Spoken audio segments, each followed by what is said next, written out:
വയസ്സന്മാരോടൊക്കെ വീട്ടിലടങ്ങിയിരിക്കാനാണ് കാലാവസ്ഥ നിരീക്ഷകരൊക്കെ പറഞ്ഞിട്ടുള്ളത്. വലിയ ചൂടാണ്, ചിലപ്പം സൂര്യാഘാതമുണ്ടാവും എന്നും പറഞ്ഞിട്ടുണ്ട്. എന്നാലും ഇവർ 3-4 തണ്ടും തടിയുള്ള മനുഷ്യന്മാരെന്നെ ഏൽപ്പിച്ചാണ്, വന്നില്ലെങ്കിലേ അത് വലിയ പ്രശ്നമാവും എന്ന് വിചാരിച്ചിട്ട് അങ്ങനെ പോകുന്നതാണ്. ഇവിടെ വന്നു നോക്കുന്ന ഏതാണ്, ഇത് വലിയ ഗൗരവത്തിലാണ് എന്ന് മനസ്സിലാവുന്നത്. അവിടുന്ന് ഫോട്ടോ ഒക്കെ എടുക്കുന്നുണ്ട്. വിശ്വാസത്തിൻ്റെ മാധുര്യം എന്ന് പറയുന്ന വലിയ വിഷയമൊക്കെ പറയേണ്ടിയുണ്ട്. ഇൻഷാ അല്ലാഹ് എൻ്റെ ആരോഗ്യത്തിനനുസരിച്ച് കൊണ്ട് അല്ലറ ചില്ലറ കാര്യങ്ങൾ പറഞ്ഞ് ഞാൻ വേഗം തടി സലാമത്താക്കും എന്ന് ആദ്യമായി അറിയിക്കട്ടെ. വിശുദ്ധ ഖുർആനിൽ നിന്ന് ഒരു ആയത്ത് നമുക്ക് എല്ലാവർക്കും സുപരിചിതമായിരിക്കും. കാരണം അത് പലരും, പല വിഭാഗക്കാരും, പല ഗ്രൂപ്പുകാരും ഒക്കെ ഓതുന്ന ആയത്താണ്. അത് ഇങ്ങനെയാണ്: അഊദു ബില്ലാഹി മിനശ് ശൈത്വാനിർ റജീം ബിസ്മില്ലാഹിർ റഹ്മാനിർ റഹീം ഇന്നല്ലദീന ഹാദൂ വന്നസ്വാറാ വസ്സാബിഈന മൻ ആമന ബില്ലാഹി വൽ യൗമിൽ ആഖിർ وعمل صالحا فلهم أجرهم عند ربهم ولا خوف عليهم ولا هم يحزنون بسم الله الرحمن الرحيم إن الذين آمنوا والذين هادوا والنصارى والصابئين من آمن بالله واليوم الآخر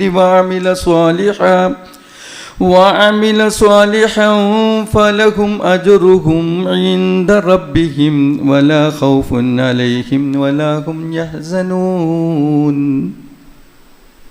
ഈമാൻ എന്താ ഈമാൻ?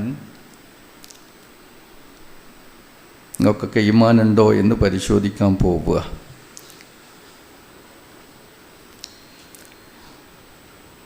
വെള്ളം കുടിക്കാൻ ഏതായാലും പറ്റൂലല്ലോ, ചുണ്ടിങ്ങനെ ഇടക്കിടക്ക് നനക്കേണ്ടി വരുമല്ലോ. അതിൻ്റെ ഒരു സാവകാശം തരണം ഏതായാലും. അതിൻ്റെ ഒരു ഭാഗം പറയുക. അള്ളാഹുവിൻ്റെ റസൂൽ സല്ലല്ലാഹു അലൈഹി വസല്ലം പറഞ്ഞു, അൽ ഈമാൻ ബിളുഉം വസബഈന ശുഅബ. ഈമാൻ എന്ന് പറഞ്ഞാൽ 70 ചില്ലാണം ശാഖയുണ്ട്. നിങ്ങളെ നാട്ടിലുണ്ടോ ചില്ലാണം എന്ന് എനിക്കറിയില്ല. എൻ്റെ നാട്ടിൽ ചില്ലാണമുണ്ട്. മിനിമം 71 ആവാം, മാക്സിമം 79 ആവാം. അപ്പോൾ നമുക്ക് 79 ആക്കുക. 79 ശാഖകളുണ്ട് ഈമാനിന്. ഒന്നാമത്തത് റസൂല് പറഞ്ഞു, അത് ഖൗലു ലാ ഇലാഹ ഇല്ലല്ലാഹ്. അവസാനത്തും അള്ളാൻ്റെ റസൂല് പറഞ്ഞു, ഇമാത്തത്തുൽ അദാ അനിത്വരീഖി, വഴിയിൽ നിന്ന് മാലിന്യങ്ങളൊക്കെ എടുത്ത് നീക്കലാണ്. അതിൻ്റെ ഇടയിലുള്ളതൊക്കെ പരപ്പനങ്ങാടിക്കാരെനിക്ക് പറഞ്ഞു തരണം. പറഞ്ഞ് കേട്ടുക്കല്ലേ. ഒരു മനുഷ്യൻ പൂർണ്ണനായ മുസ്ലിം ആവേണമെങ്കിൽ ഈ 79 എണ്ണവും പഠിക്കണം, എന്നിട്ട് അത് പകർത്തണം.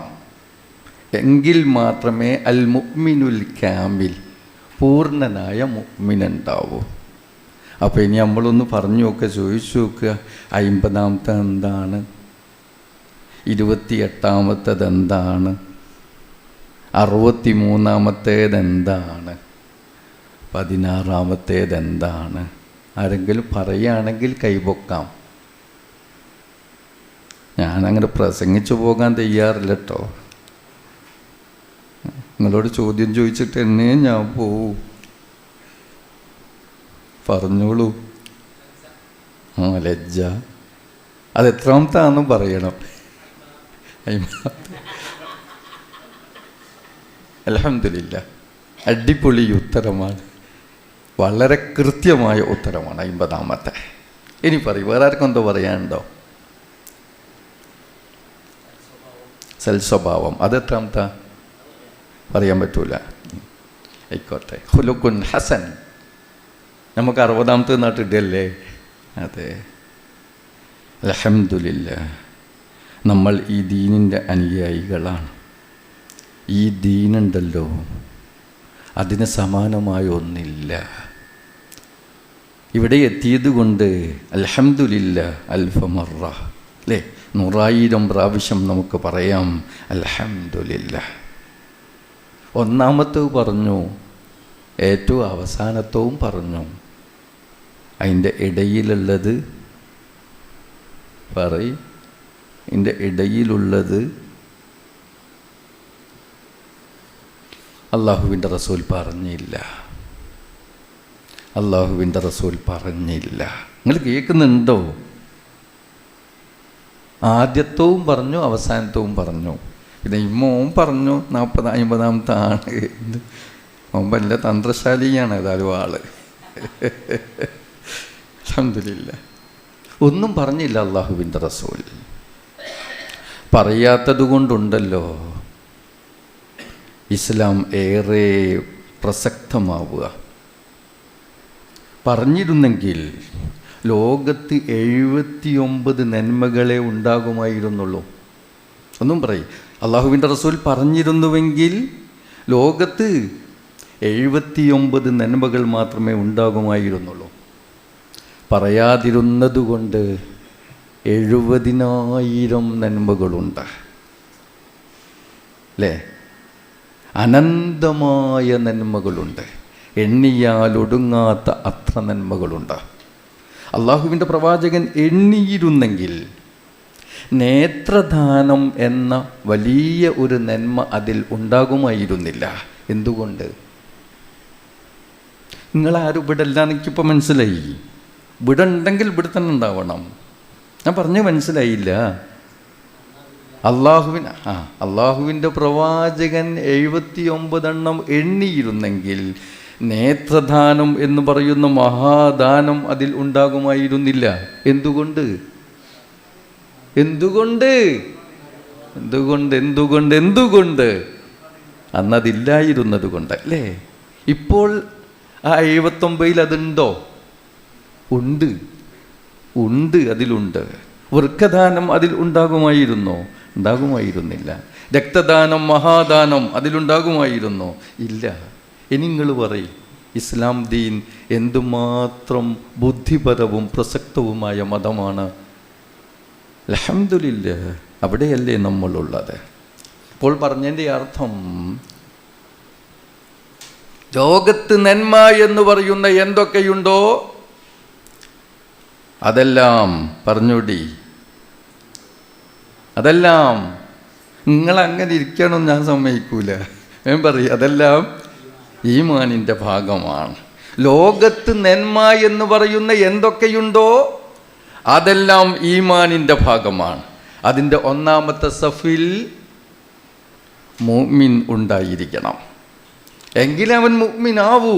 അതാ സുബഹിക്ക് പള്ളിയിലേക്ക് വരികയാണ്, അവിടെ ഉണ്ട് ഒരു പൂച്ചയെ ഏതോ ഒരു കാറുകാരൻ കയറ്റി ശരിയാക്കിയിരിക്കുന്നു, മയ്യത്തായി കിടക്കുക. അതെനിപ്പോൾ അവിടുന്ന് ചീഞ്ഞ് നാറും. ഞാൻ സുബഹിക്ക് പള്ളിയിലേക്ക് വരികയാണ്, ഞാനത് കണ്ടിട്ടുണ്ട്. പക്ഷേ ഞാൻ വലത് ഓരം ചേർന്ന് മെല്ലെ പള്ളിയിലേക്ക് വന്ന് നിസ്കരിച്ചു. പിന്നെ തിരിച്ചു പോകുമ്പോഴും ഞാൻ ആ പൂച്ചയുടെ മയ്യത്ത് കണ്ടു. ഞാൻ ഇടത് ഓരം ചേർന്നുകൊണ്ട് ഞാൻ എൻ്റെ വീട്ടിലേക്ക് പോയി. അർത്ഥം അത് ശരി, നിങ്ങൾ ഇവിടെ ഇല്ലേ? അർത്ഥം ഞാൻ പരിപൂർണനായ മുസ്ലിമല്ല. മുസ്ലിം ആയിരുന്നുവെങ്കിൽ അപ്പുറത്തെ വീട്ടിൽ നിന്ന് കൈക്കോട്ട് വാങ്ങി അത് അവിടെ ഖബറടക്കി മറമാടിയതിന് ശേഷം മാത്രമേ ഞാൻ എൻ്റെ വീട്ടിലേക്ക് പോവുകയുള്ളൂ എന്ന് അഷ്റഫുൽ ഖൽഖ് റസൂലുന സല്ലല്ലാഹു അലൈഹി വസല്ലം ഈ ഹദീസിലൂടെ നമ്മെ പഠിപ്പിക്കുക. മനസ്സിലായി എന്ന് വിചാരിക്കട്ടെ. ഇതാണ് ഈമാൻ. ഇനിയിപ്പോൾ അതിൻ്റെ മധുരമാണ് പറയേണ്ടത്. നോമ്പ് കാലത്ത് മധുരം പറഞ്ഞാൽ നോമ്പങ്ങുറിഞ്ഞു. അധികം പറയേണ്ട, കുറച്ച് മധുരം പറയാം നമ്മളില്ലേ, ഇൻഷാ അല്ലാഹ്. അൽഹംദുലില്ലാ. ഒരുപാട് ആയത്തുകളിൽ ഒരു 5-8 ഉണ്ട് എന്നാണ് ഞാൻ മനസ്സിലാക്കുന്നത്. അതിലൊന്ന് ഞാൻ ഒതുങ്ങിയിട്ടുള്ളത് ഇന്നല്ലദീന ആമനു വല്ലദീന ഹാദു വന്നസ്വാറാ വസ്വാബിഈന മൻ ആമന ബില്ലാഹി വൽ യൗമിൽ ആഖിരി വഅമില സ്വാലിഹൻ ഫലഹും അജ്റുഹും ഇൻദ റബ്ബിഹിം വലാ ഖൗഫുൻ അലൈഹിം വലാ ഹും യഹ്സനൂൻ. ഏത് മതമായാലും മദീന,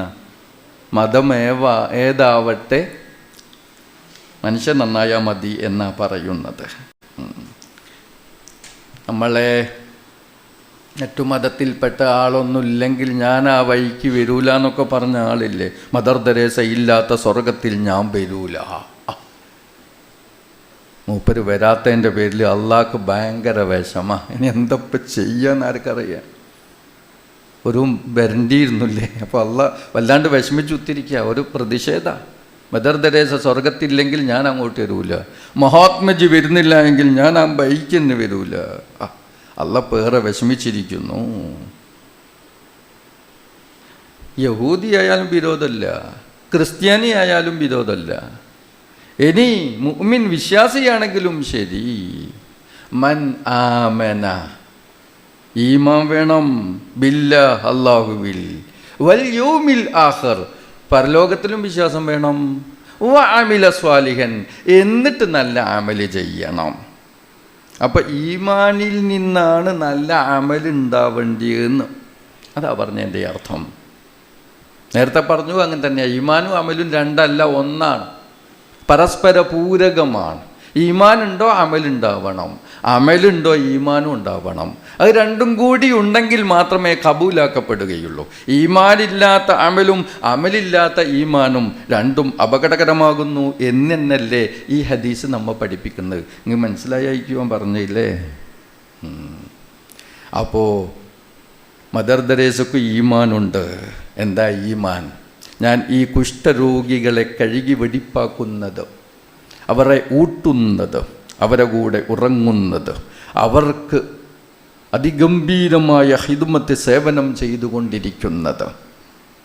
എനിക്ക് യേശുദേവൻ്റെ മനവാട്ടിയാവണം, യേശുദേവൻ്റെ കാരുണ്യവും കിട്ടണം. ഇതാണ് അവരുടെ ഊതി. മനസ്സിലായില്ലേ? അപ്പം ഇനി എന്താപ്പം ചെയ്യുക?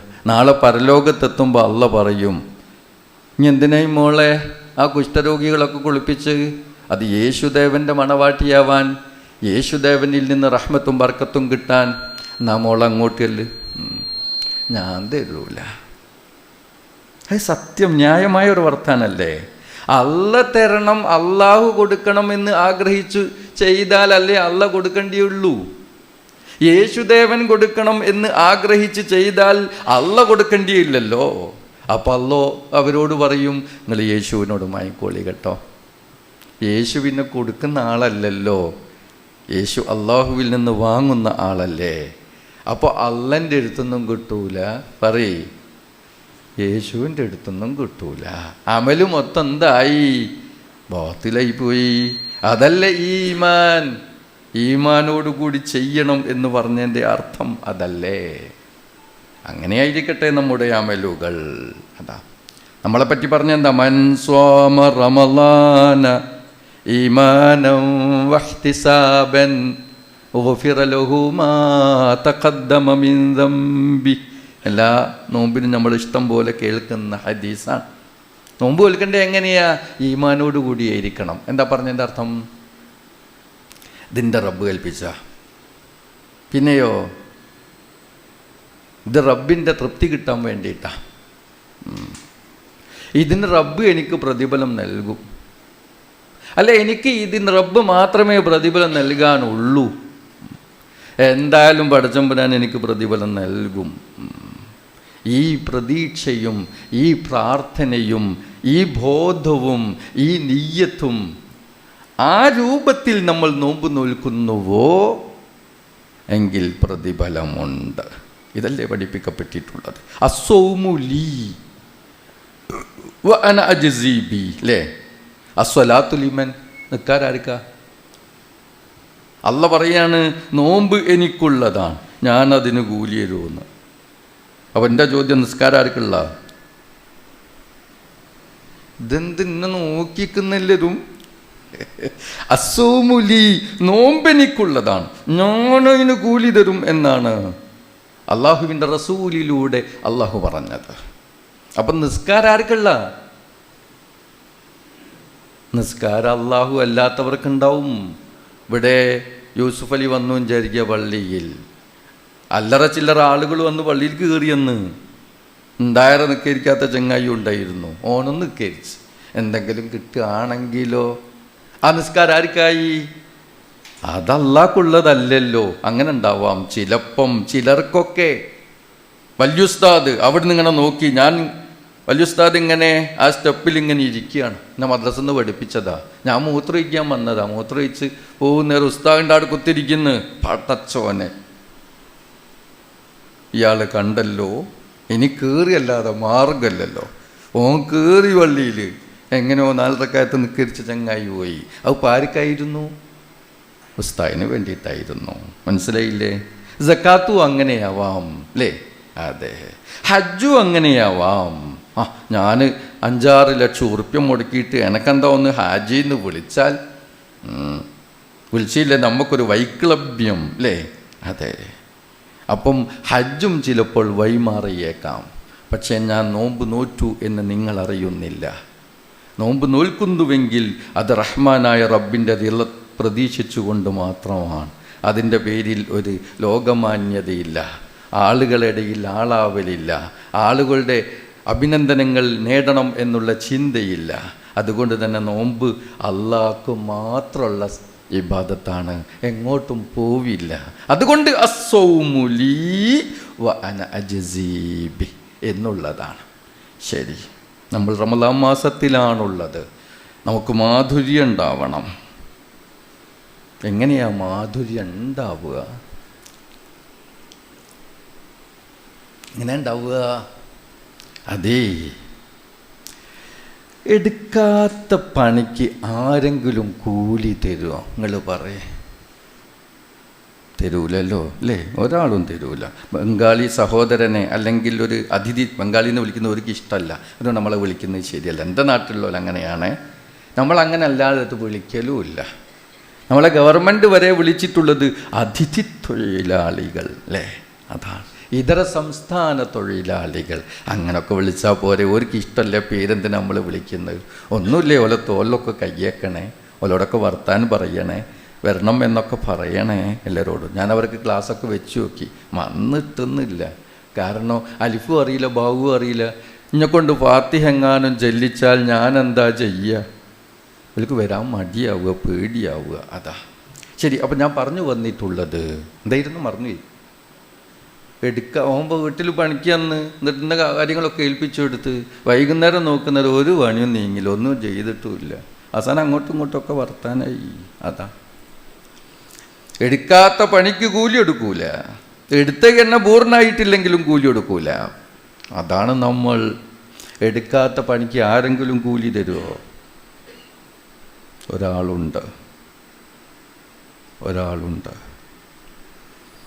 അത് നമ്മുടെ റബ്ബാ, റഹ്മാനായ റബ്ബ്. നിങ്ങൾ കേൾക്കുന്നുണ്ടോ? ഈമാൻ്റെ മാധുര്യം ഒന്നാമത്തേത് അവിടെയാണ്. എടുക്കാത്ത പണിക്ക് കൂലി തരുന്ന റഹ്മാനായ റബ്ബുണ്ട് നമുക്ക്. അത് വലിയ സന്തോഷം തന്നെ. ഒരു പണിയും എടുത്തില്ലെങ്കിൽ തരും കൂലി. ഒരു പണിയും എടുത്തില്ലെങ്കിലും കൂലി തരൂ. എന്താ സംശയം? എനിക്ക് പൂതിയ 30 നോമ്പും കൃത്യം നോൽക്കണം. ചിലർക്കൊക്കെ 29 ഉള്ളൂ അല്ലേ? നമ്മളിൽ പലർക്കും 30 കിട്ടും ഇൻഷാ അല്ലാഹ്. തല്ലൂടണ്ട അതിൻ്റെ പേരിലൊക്കെ. അവൻ്റെ ചിന്ത അവിടെ എത്തിയതേയുള്ളൂ. അവനെയും പടച്ചോനെ കബൂലാക്ക് പ്രാർത്ഥിക്കുക. ഇപ്പുറത്തൊത്തൻ തെറ്റിപ്പോയി, അതും പറയേണ്ടിയില്ല. ഓൻ്റെ ഇങ്ങ് സ്വീകരിക്ക് പടച്ചോനെ. ഓനെപ്പറ്റി സദ്വിചാരം, സദ്ചിന്ത, നല്ല പ്രാർത്ഥന, അങ്ങനല്ലേ വേണ്ടിയേ? അങ്ങോട്ടും ഇങ്ങോട്ടും ഓൻ തെറ്റിപ്പോയി, ഇവൻ്റെ ശരിയല്ല, അത് വ്യതിയാനാണ് എന്നൊക്കെ പറഞ്ഞ് അങ്ങോട്ടും ഇങ്ങോട്ടും എന്തിനിത്? അതൊക്കെ നിർത്താം. അപ്പോൾ 30 നോൽക്കണം. ഇതാണ് എൻ്റെ നിയ്യത്ത്. മാത്രമല്ല തറാവീഹ് മുഴുവനും നിസ്കരിക്കണം. ജമാഅത്തായിട്ട് തന്നെ എല്ലാ ജമാഅത്തുകളിലും പങ്കെടുക്കണം. അതേപോലെ തന്നെ ഈ റമളാനിൽ എനിക്ക് എൻ്റെ സക്കാത്തോ കാര്യങ്ങളൊക്കെ കണക്കൂട്ടണം. അപ്പോഴൊന്നല്ല എന്നും കണക്കൂട്ടാം, ഇന്ന് കണക്കൂട്ടി കൊടുക്കണം. അതേപോലെ വീട്ടിൽ ഒരുപാട് കുടുംബത്തിലൊക്കെ പട്ടിണി പാവങ്ങളുടെ അവർക്ക് ഗിഫ്റ്റൊക്കെ കൊടുക്കണം. എൻ്റെ അറിയുന്ന അയൽവാസിയായ ഒരു സഹോദരൻ്റെ അവൻ്റെ വീട് നിർമ്മാണത്തിന് ഇത്ര പൈസ കൊടുക്കണം. ഇങ്ങനെ പല നിയ്യത്തും ആക്കി നമ്മൾ റമളാൻ്റെ മുമ്പേ.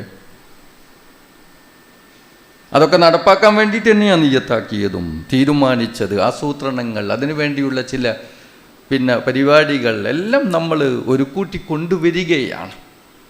അങ്ങനെയാണ് മെനയാന്ന് ഞാനിങ്ങനെ തറാവീഹിന് നിന്നത്. നിൽക്കുമ്പോൾ തലുറ്റി, എന്തോ ഭാഗ്യത്തിന് വീണില്ല. അതാ ഇനി വീണൂന്ന് വിചാരിക്കുക. അപ്പോൾ അങ്ങനെയാ മനുഷ്യന്മാരെ ഹാല് അല്ലേ, ഒരു ഗ്യാരണ്ടിയും ഇല്ല. ഒരുപാട് ചികിത്സയും ഇഞ്ചക്ഷനും അടിക്കുന്നതിലൂടെ കൂടുതൽ രോഗികളായി തളർന്നുകൊണ്ടിരിക്കുന്നു, മാനസികമായും ശാരീരികമായും. അപ്പം ഞാൻ അന്ന് വീണെന്ന് വിചാരിച്ചു. എന്നിട്ട് ഞങ്ങൾ ICU കൊണ്ടുപോയിട്ട് എന്നിട്ട് ഞാൻ അവിടെ കിടന്നു. അതാ പിന്നെ പറഞ്ഞു വെന്റിലേറ്ററിലാണ്. അവിടേക്കാ കൊണ്ടിടൽ. മരിച്ചിട്ട് വരെ അവിടെ തന്നെ ഇട്ടക്കും. പിന്നെ കട്ടക്കട്ട വിടെ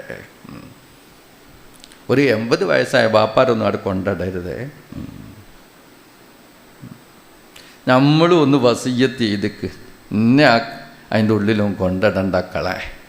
എൻ്റെ ജീവിതമൊക്കെ ഒരു വിധം അൽഹംദുലില്ലാ, എനിക്ക് ആകേണ്ടിയൊക്കെ ആയിക്കൊരു വിധമൊക്കെ ഇനി അതിൽ കൊണ്ടിടല്ലേ. മൂക്കിലൊക്കെ 5-8 പൈപ്പുകളൊക്കെ കുത്തി കയറ്റി സ്വസ്ഥമായി ഒന്ന് ശ്വസിക്കാൻ കഴിയാതെ, ഒരു മുറുക്ക് വെള്ളം കുടിക്കാൻ കഴിയാതെ, എന്തിനിത്? എന്നിട്ട് 10-40 ലക്ഷം കടം. ആകെ പൊരയും പറമ്പും വിറ്റാൽ 5 ലക്ഷം കിട്ടും. ആർക്കാ കടം ഉണ്ടാക്കിയിട്ട് കബറിലേക്ക് പോകുന്നേ? എന്തിനാ? എന്നാലും മെഡിക്കൽ കോളേജിൽ കൊണ്ടിട്ട് പോവുകയില്ല. വാപ്പ എവിടെയാ? വാപ്പ അങ്ങ് മിംസിൽ. അത് ശരി, മെഡിക്കൽ കോളേജ് പറ്റില്ല. അത് പറ്റില്ലല്ലോ, മെഡിക്കൽ കോളേജ് എന്ത്? അപ്പം വെറുതെ കടമൊന്നും ആക്കണ്ട. അപ്പം നിങ്ങൾ എവിടെ കൊണ്ടിട്ടു? ICU കൊണ്ടിട്ടു. 3-ാമത്തെ ദിവസം ഞാനാണെങ്കിൽ 30 ദിവസം നോൽക്കണം. പിന്നെ പറയേ തറാവിയൊക്കെ നിസ്കരിക്കണം, ജമാഅത്തൊക്കെ പങ്കെടുക്കണം, റവാത്തിബ് സുന്നത്തുകൾ വേണം, അതേപോലെ തന്നെ എനിക്ക് സക്കാത്തും സദക്കയും ഒക്കെ കൊടുക്കണം. എല്ലാം നിയ്യത്താക്കി. ഒന്നും ചെയ്യാൻ കഴിഞ്ഞില്ല. അൽഹംദുലില്ലാ, അർഹമുർ-റഹീമനായ തമ്പുരാൻ ഞാനതൊക്കെ ചെയ്തതുപോലെ പരിഗണിച്ചു. ആ ചെയ്യാത്ത പണിക്ക് മുഴുവനും എനിക്ക് റഹ്മാനായ റബ്ബ് കൂലിയെന്ന്. അങ്ങനെ ഒരാളേ ഉള്ളൂ, ഒരു ശക്തിയുള്ളൂ ലോകത്ത്. ആരാ? റഹ്മാനായ റബ്ബ. സന്തോഷമുണ്ടോ? ഉണ്ടാവണം കേട്ടോ, സന്തോഷം ഉണ്ടാവണം. അത് നമുക്ക് കിട്ടണം. ചെയ്യുന്നതേ നിയ്യത്താക്കാകെ, വെറുതെ ഒരു ലോഡ് കാര്യം നിയ്യത്താക്കിയിട്ട് കൂലിട്ടട്ടെ എന്ന് വിചാരിച്ചിട്ടേ അത് നടക്കൂലേ. ചെയ്യാൻ വിചാരിച്ച ചെയ്യുമെന്ന് ഉറപ്പുള്ളതാണ് നിയ്യത്താക്കേണ്ടത്. അങ്ങനെ നിയ്യത്താക്കി ഏതെങ്കിലും സാഹചര്യത്തിൽ നമ്മൾ തളർന്നു പോയാലും റഹ്മാനായ റബ്ബ് അത് ഖബൂലാക്കും എന്നുള്ളതാണ്. അതാണ് വിശ്വാസം. നമുക്ക് ആ വിശ്വാസത്തിലാണ് നമുക്ക് വിശ്വാസം ഉണ്ടാവേണ്ടത്. വിശ്വാസമല്ലേ എല്ലാം. അങ്ങനെ വിശ്വസിക്കാം, അങ്ങനെ നമുക്ക് മുന്നോട്ട് പോവാം. എനിക്ക് ഒന്നുകൂടി സന്തോഷം തോന്നുന്ന കാര്യം എന്താണെന്നറിയോ? ഞാൻ 20-ാം വയസ്സിലാണ് ഒരു പ്രവർത്തനം ചെയ്തത്. അത് റബ്ബിന് ഭയങ്കര ഇഷ്ടമായിട്ടോ. കാരണം റബ്ബിനെ മാത്രമേ നിയ്യത്താക്കുള്ളൂ, വേറൊരു ചിന്ത എനിക്കില്ലായിരുന്നു. റബ്ബിന് വലിയ ഇഷ്ടമായി ആ പ്രവർത്തനം. അപ്പോൾ റബ്ബ് എന്നിൽ നിന്നത് പൂർണ്ണമായി സ്വീകരിച്ചു. എന്നിട്ട് റസൂല് പറയുന്ന ഒരു വർത്തമാനമുണ്ട്, നിങ്ങൾ കേൾക്കുന്നുണ്ടോ? അല്ലേ? കമായു റബ്ബി ഫിൽ വഹു എന്ന് പറയുന്നു. അള്ളാഹു അതിങ്ങനെ അങ്ങോട്ട് വളർത്തുക. സംഗതി ചെറിയൊരു പണിയാണ്. എൻ്റെ കൂടെ പഠിക്കുന്ന ചെറിയ മോന് ഞാൻ എന്ത് ചെയ്തു, ഓൻ ഭക്ഷണം കഴിക്കുന്നില്ലായിരുന്നു ഉച്ചക്ക് 10-ാം ക്ലാസ്സിൽ. അങ്ങനെ ആയിക്കോട്ടെ, 10-ാം ക്ലാസ്സിൽ. അപ്പോൾ ഞാൻ എന്ത് ചെയ്തു, ഓൻ പട്ടിണി എടുക്കുകയാണ്, ഞാൻ പുരേന്ന് ചോറ് കൊണ്ടുപോകുന്നുണ്ട്. അപ്പോൾ ഓനെയും കൂട്ടി ഞങ്ങൾ രണ്ടാളും ഒന്നിച്ച് തിന്നതാണ്, വേറൊന്നുമില്ല. പക്ഷെ റബ്ബ് അത് എന്നിൽ നിന്ന് കബൂലാക്കി. കുറഞ്ഞ കുറഞ്ഞ പൈസ ഉള്ളൂ, അധികം വലിയ പണിയൊന്നുമല്ല, വലിയൊരു ധർമ്മമൊന്നുമല്ല. പക്ഷെ റബ്ബ് അത് കബൂലാക്കി. എന്നിട്ടോ അതിങ്ങനെ വളർത്താൻ തുടങ്ങി. നിങ്ങൾ കേൾക്കുന്നുണ്ടോ? അത് റബ്ബ് ഇങ്ങനെ വളർത്താൻ തുടങ്ങി. ഏതുപോലെ നിങ്ങളുടെ ആളുകൾ ഒരു ഒട്ടകക്കുട്ടിയെ വളർത്തുന്നത് പോലെ, ഉദഹീയത്തിന് വേണ്ടി നമ്മൾ എന്ത് ചെയ്യും? ഒരു പോത്തും കുട്ടീനെ വാങ്ങിയിട്ട് അതിങ്ങനെ വളർന്നില്ലേ? അന്ന് നമ്മൾ 5000-നും 8000-നും വാങ്ങിയത്, ഇപ്പോൾ 60,000 പറയുന്നുണ്ട്. എന്നിട്ടും നമ്മൾ കൊടുത്തിയില്ല. അപ്പുറത്തും പെരിയേക്കും വിചാരിച്ച് കാത്തിക്കുക. അങ്ങനെ വളരുകയാണ്. ഇപ്പോൾ 58 വയസ്സായി. ഞാൻ 15-ാം വയസ്സിൽ ചെയ്ത പണിയാ. എത്ര കൊല്ലായി വളർന്നുകൊണ്ടേയിരിക്കുന്നു. എവിടെ വരെ എത്തും? കൽ ജബൽ, പർവ്വത സമാനമായി വളരും. അപ്പൊ ജബ്ബാർ മാഷ് ചോദിക്കുകയാണ്, ഒട്ടകം പർവ്വതം പോലെ വളരും പോലെ ഇതെന്ത്? അയാൾ അതിനെതിരാ. നമ്മളെ ജബ്ബാർ മാഷ് അല്ലേ?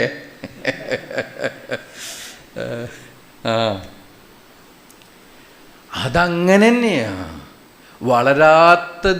വളരാത്തത്ര വളരും എന്നാണ്, അത്ഭുതകരമായി വളരും എന്നാണ്. ഒട്ടകം മലൻ്റെ അടുത്താവില്ല, എത്തില്ല. എന്നാൽ റബ്ബ് എന്ത് ചെയ്യും?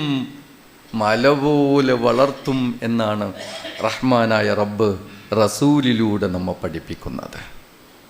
കൂലിങ്ങോട്ട് കിട്ടുന്നേരം നമ്മളും ചോദിക്കും, ഞാനങ്ങനെ ചെയ്തില്ലല്ലോ പടച്ചോനെ. അതേ, ഇനി ചെയ്തതാണ്. അതിങ്ങനെ വളർത്തിയിട്ട് എത്രയാ പ്രതിഫലം. ഇതാണ് നമ്മെ സന്തോഷിപ്പിക്കേണ്ടുന്ന വർത്താനം. പക്ഷേ അതിൻ്റെ വളർച്ച മുരടിപ്പിക്കരുത്. അങ്ങനെ വളർന്നുകൊണ്ടേയിരിക്കണം. ചിലത് മുരടിച്ചു, വളർച്ച ഉണ്ടാവില്ല, വളരൂല, നിന്നുവും വളർച്ച. അത് പറ്റില്ല കേട്ടോ. വളർച്ച മുരടിക്കപ്പില്ല, അതിൻ്റെ വേരെങ്ങാനും പൊട്ടിപ്പോയാലൊക്കെ പ്രശ്നമല്ലേ? അതാണ്. അതെങ്ങനെയാ മുരടിക്കുക? അപ്പോൾ ഞാൻ ഇവിടെ വന്ന് ഒത്തിരിക്കുക. ഇന്ന് നല്ലൊരു സംഭവം ഉണ്ടായി ചങ്ങാതി. എന്തായിരുന്നു? എൻ്റെ കൂടെ പഠിക്കുന്ന സജീവനുണ്ടല്ലോ, ഓൻ ചോറും കൊണ്ടുവന്നില്ലേ. അപ്പം ഞാൻ ഓനെ കൂട്ടി, എന്നിട്ട് ഞാൻ ചോറ് തിന്നു. വൈകുന്നേരം കുത്തിരുന്ന് അങ്ങനെ വലിയ പടായി. അതോടുകൂടി അതിൻ്റെ വളർച്ച പോയിന്ന്. നിങ്ങൾക്ക് മനസ്സിലായില്ലേ? ആ വളർച്ചയെ മുരടിപ്പിക്കുന്നത് നമ്മളിൽ നിന്നുണ്ടാവരുത്. അത് റബ്ബും നമ്മളും തമ്മിൽ നടന്നിട്ടുള്ള ഒരു തീരുമാനം. റബ്ബിൽ നിയ്യത്താക്കി ചെയ്ത നമ്മളൊരു പ്രവർത്തനം. വേറെ ഒരു ചിന്തയും നമുക്കതിൻ്റെ പിന്നിലുണ്ടായില്ല എങ്കിൽ അത് എത്ര വളരും എന്നാണ് അല്ലാഹുവിൻ്റെ റസൂൽ പറഞ്ഞിട്ടുള്ളത്. അത് നമ്മൾ ശ്രദ്ധിക്കേണ്ടത് തന്നെയാണ്. അങ്ങനെ ഈമാനുമായിട്ട് നമുക്ക് മുന്നോട്ട് പോകണം. നമ്മുടെ മുമ്പിലുള്ള കാഴ്ചകൾ വെച്ചുകൊണ്ടാണ് റഹ്മാനായ റബ്ബ് സംസാരിക്കൽ. ഞാൻ പറയുന്നില്ല അധികം. കമസലി ഹബ്ബത്തിൻ അംബതത് സബ്അ സനാബില ഫീ കുല്ലി സുംബുലത്തിൻ മിഅതു ഹബ്ബ വല്ലാഹു യുളാഇഫു ലിമൻ യശാ വല്ലാഹു വാസിഉൻ അലീം. ഒരു വിത്ത അത് നമ്മളെ വയലിലാണ് വളർത്തിയത്. അത് നല്ല പുഷ്ടിപ്പെട്ട് വളർന്നില്ലേ? 7 കതിര്, ഒരു കതിരിൽ 100 മണി, മൊത്തം 700. നിർത്തിയോ? ഇല്ല. അപ്പോൾ ഒരു വിത്തിന് എന്ത് കിട്ടി? 700 എണ്ണം തിരിച്ച് കിട്ടി. ദുനിയാവിൽ ഇങ്ങനെ തരുന്നുണ്ടെങ്കിൽ വല്ലാഹു യുളാഇഫു ലിമൻ യശാ, ഇനിയും കൂടുതൽ ഇരട്ടിപ്പിച്ച് തരും. 700 അല്ല, 70,000 തരും എന്നാ പറഞ്ഞത്. അതിലൊന്നും ഒരു കുറവും ഉണ്ടാവൂല. യാ അയ്യുഹല്ലദീന ആമനൂ ലാ തുബ്തിലൂ സദഖാതികും ബിൽ മന്നി വൽ അദാ കല്ലദീ യുൻഫിഖു മാലഹു റിആഅൻ നാസ് വലാ യുഅ്മിനു ബില്ലാഹി വൽ യൗമിൽ ആഖിർ فمثله كمثل صفوان عليه تراب فأصابه وابل فتركه صلدا. വേറെ ചില ആളുകളുണ്ട്, അവർ മൊത്തം മണ്ണ് എടുത്തു പറയുക, അതാ മറ്റുള്ളവനെ വിഷമിപ്പിക്കുക. അതന്നെ എൻ്റെ ഓളിനോട് പറഞ്ഞു, വിചാരിച്ചോളൂ അബൂബക്കർക്കാക്ക് എന്തായാലും കൊടുക്കണേ. നിങ്ങളെല്ലാവർക്കും ഇങ്ങനെ കൊടുത്തിട്ട് കാര്യമില്ല. അബൂബക്കർക്കാനെ മറക്കരുത്, അബൂബക്കർക്ക് എല്ലാം കൊടുക്കണം. അയൽപക്കത്തുള്ള അബൂബക്കർക്കേ നിങ്ങൾ പോയാൽ പിന്നെ നമ്മൾ വിളിച്ചാൽ ഒന്ന് വിളിയേക്കാൻ ഓടിച്ചെന്ന് വിളിക്കാൻ പറ്റിയ അബൂബക്കർക്ക മാത്രമേ ഉള്ളൂ. അയൽപക്കത്തല്ലേ അബൂബക്കർക്ക, പാവാണ്, മൂപ്പര് കൊത്താൻ പോകുന്ന ആളാണ്. നമ്മൾ ഗൾഫിലല്ലേ. അപ്പോൾ നിങ്ങൾക്ക് അബൂബക്കർക്കാനെ മറക്കരുത്, മൂപ്പർക്ക് എന്തായാലും കൊടുക്കണം. 5000 മൂപ്പർക്ക് കൊടുക്കണം. ഓള് പറഞ്ഞതാ. കാരണം നമ്മക്കെപ്പോഴെങ്കിലുമൊക്കെ ഒന്ന് കൈക്കൽ കൂട്ടാൻ, അങ്ങനെയാണോ നിങ്ങളെ പറയൽ? കൈക്കൽ കൂട്ടുക എന്ന് പറഞ്ഞ സാധനം അറിയില്ലേ? എപ്പോഴെങ്കിലും വിളിച്ചാൽ കേൾക്കാൻ അയാളേ ഉള്ളൂ. അതുകൊണ്ട് അല്ലേ, അപ്പം എന്തിനാ 5000 കൊടുത്ത്? വിളിച്ചാൽ കേൾക്കാനല്ലേ? അല്ലെ അവിടുന്ന് കിട്ടാനാണോ, അല്ലെ ഇവിടുന്ന് വിളിച്ചാൽ കേൾക്കാനോ? എന്തിനാ കൊടുത്തേ? അപ്പോൾ അബൂബക്കർ വല്ലാണ്ട് സ്വയിപ്പായി. എന്താ കാര്യം? ആരെങ്കിലും ഒന്ന് വിരുന്ന് എന്നാൽ മൂപ്പരെ വിളിക്കുക, അബൂബക്കർ ഒന്നും കൂട്ടുക. വീടിൻ്റെ മുകളിൽ ഓട് പൊട്ടിയാൽ പിന്നെ അബൂബക്കർക്കാക്ക് സ്വൈര്യല്ല, അബൂബക്കറെ ഒന്നും കൂട്ടുക. ഇപ്പുറത്തെ തേങ്ങ എങ്ങാനും ഒന്ന് ഇറക്കി കൂട്ടേണ്ടി വന്നാൽ അബൂബക്കറെ ഒന്ന് കൂടിക്കൂട്ട, ഇവിടെ ആരുമില്ലല്ലോ. ഈ മീനൊന്ന് അയക്കൂറ 2 പൊരേ കൊടുക്കണേ, അബൂബക്കറിന് അങ്ങാടിയിലും സ്വൈര്യല്ല, പൊരയിലും സ്വൈര്യല്ല. വൽ അതാ, മനസ്സിലായില്ലേ? മൂപ്പരാട്ട് ദ്രോഹിക്കുക. 5000 ഉറുപ്പ്യ കൊടുത്തതിൻ്റെ പേരിൽ മൂപ്പരട്ട് എടങ്ങേറാക്കുക. ഇതാണ് അതാ. ആ വളർച്ച മുരടിച്ചു പോയി.